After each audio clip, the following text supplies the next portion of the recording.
MWC has just kicked off and we're diving right in. Turns out, so is ZTE. The company's just announced the Blade V9 and V9 Vita smartphones. ZTE's Blade series is a tier under the top-of-the-line Axon series, and as such garners somewhat of a mid-range distinction. ZTE's aim here, though, it appears, is to make us forget that, with dual cameras, quick performance, and 18:9 displays, all of which can be found on the V9 and V9 Vita, but there are some differences to note. First is design. The V9 is the highest end of ZTE's Blade series, and as such, employs a glass on both sides design to keep up appearances, while the V9 Vita goes with a plastic body. Aside from this, not much separate the two in terms of looks. Both still employ 18:9 displays, a rear-mounted fingerprint sensor, dual cameras, and are about the same size and shape. They're light devices, but generally feel solid in the hand. Moving on to the display, although the aspect ratios may be the same, the Blade V9 screen is larger at 5.7 inches and has a better Full HD Plus resolution compared to the 5.5-inch V9 Vita's HD Plus resolution. Fortunately, or perhaps not,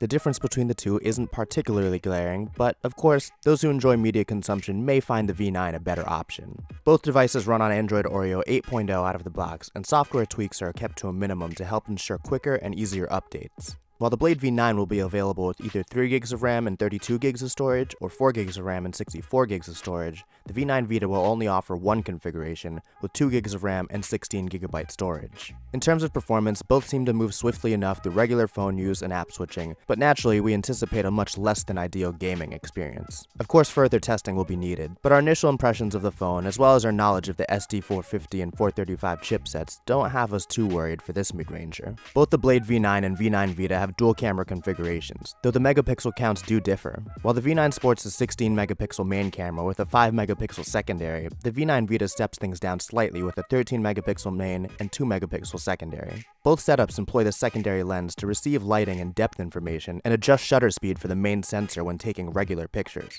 Low-light photography in general should be particularly improved on the V9, as ZTE has opted for a larger f1.8 aperture to let in more light. Of course, the dual cameras also facilitate the capture of depth-of-field portrait shots. ZTE's Blade V9 and Blade V9 Vita take the company into the next generation of mid-range offerings, seemingly with all the proper fixings. Dual cameras, 18:9 displays, and rear-mounted fingerprint sensors are shared between the two, and mostly slight aesthetic and internal tweaks separate them. The Blade V9 and V9 Vita might well be attractive options for the sub-$300 price range. I'm Corey Gaskin with PhoneArena. Thanks for watching, and be sure to stay tuned for more coverage of MWC 2018.